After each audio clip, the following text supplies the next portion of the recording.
अरे की कानवा के बलिया ए ललिया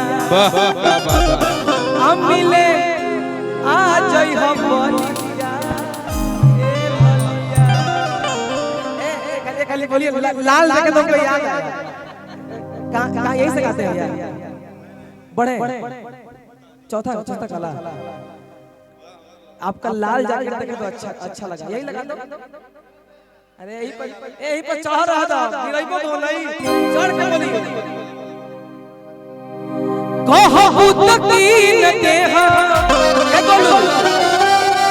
रोहित पाठक बहुत अच्छे राइटर है तनी अलग आदमी है लेकिन लिखेला बहुत बढ़िया कहू तकीन देहा कनवा के बोलिया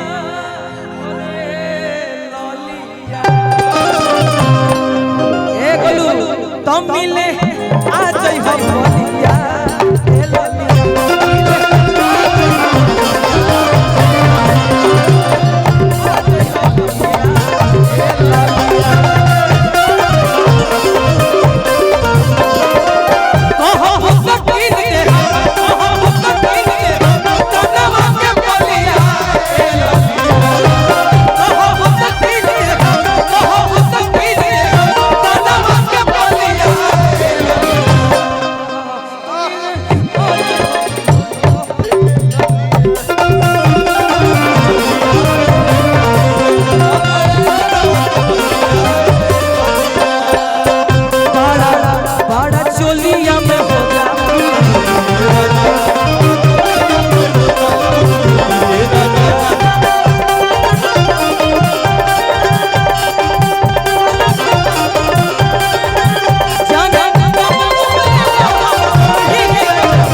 चलो होने देख लो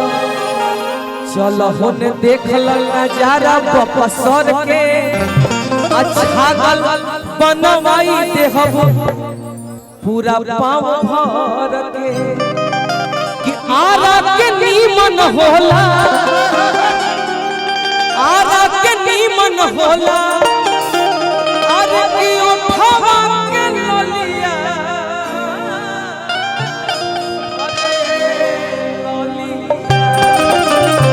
अरे कियारा के नीमन होला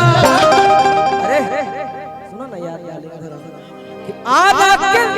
देखो तू चंदन भैया से आ जा भाई जोड़ी हमके ठीक लगबे ना करे तू नंदन भैया से भाई ई जोड़िए ना मिलत है भाई हमरा संगे आई ई जोड़ी नहीं थे अरे कियारा के नीमन होला आरा के नीमन होला अरे